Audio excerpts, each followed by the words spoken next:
Johnson. I've won 4 Olympic golds in sprinting. At this level of my sport, nearly all the athletes are black. But there's another connection, a hidden and more disturbing bond.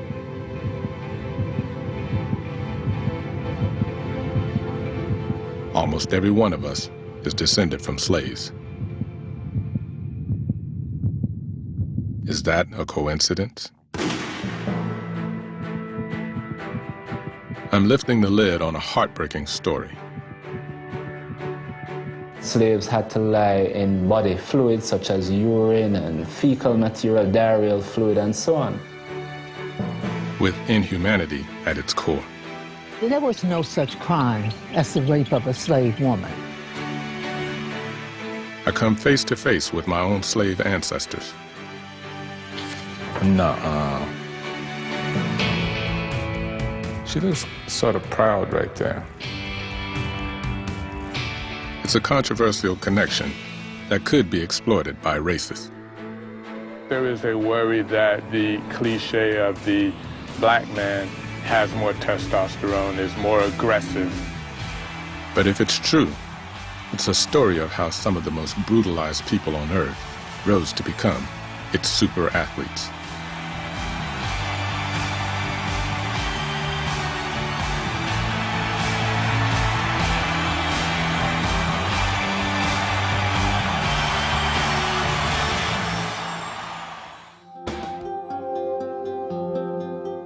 It's profoundly disturbing that these slave traders and purchasers of slaves could dehumanize people in this way.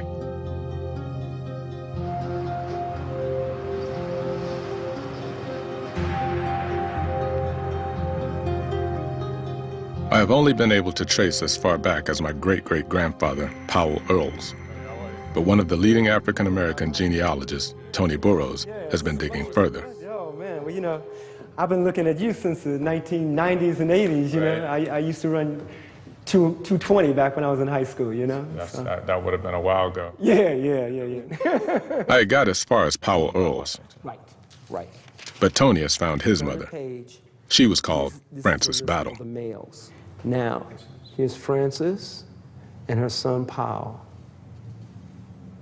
In the local slave owner records, there is another person with the surname of Battle. And over here, we see Irella Battle Walker. She married Joseph Walker and her family. I think that they were sisters. Wow. That's deep, isn't it? From 1880. Tony had found not only my great-great-great-grandmother Frances, but also her sister, Irella. He couldn't find any more about Frances, but with Irella, he struck gold. Were fascinated through slavery and slave history, and they interviewed formerly enslaved people. Okay. And many of those have been published. There were like thousands of them. In fact, about maybe 8,000 narratives. Okay. And I think we got lucky. This is one of the interviews with Ira Battles.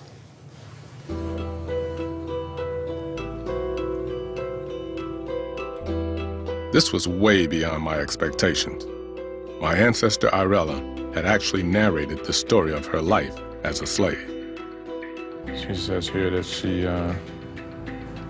the only education she got was from another former slave named Jack James, but she's sure that the master did not know about James's teaching abilities. Yeah, he ran a night school there, she said. Okay. And that's where she learned how to read. She said she couldn't write well, but she learned how to read pretty good. And as you know, or you may not know, it's against the law to teach slaves how to read, right? Right. Now, kind of exciting, isn't it? You're holding out on me. No. I found something else here, man. I know you want to see it. What does that say? Let's see. Walker, Irella, Battle. If you turn the page, you'll see what's on the front. Oh, there. Nuh-uh. Wow. They always take pictures? No. Only a few of them. A small number had photographs. Because again, photography in the 1930s wasn't real popular. Right. You know. Wow, that's amazing. Isn't that amazing? So this would be my great-great-great-grandmother's sister. Right.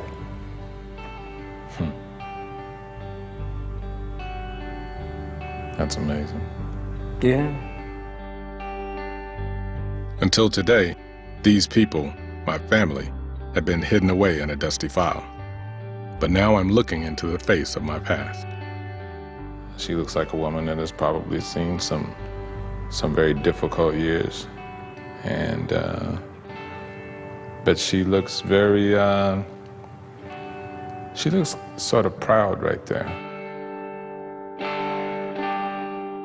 I doubt there were very many weak women back then. The circumstances just made you tough. It had to be just to survive. And hopefully, you know, that same toughness that they, you know, they exhibited to get through daily life and to survive was passed down through, you know, the generations. And so the more you learn about who my ancestors were, the more I learn about maybe why I am the way that I am. Because, you know, any athlete with talent still has to have a mentality of hard work and understanding how hard you have to work and how hard you have to sacrifice and push yourself in order to be the best that you can be. My maiden name was Irella Battle, and I was born on August 15th, 1851. I was 86 years old in August, just passed, and I'm blind in one eye. It's hard for me to see anything. Mammy was a field worker, medium-sized woman. When I was a baby in my mama's arms, I was sold to Master Tom Washington. Master Washington had a large cotton and corn plantation in the east part of Travis County. About the masters, some of them was good and some was bad, and about the most of them was bad.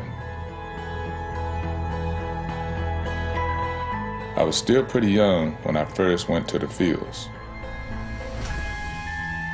Old Man Jones kept us diving for that cotton all day long. There was many times when us children wished that old man Jonas was dead. He sure was hard on us.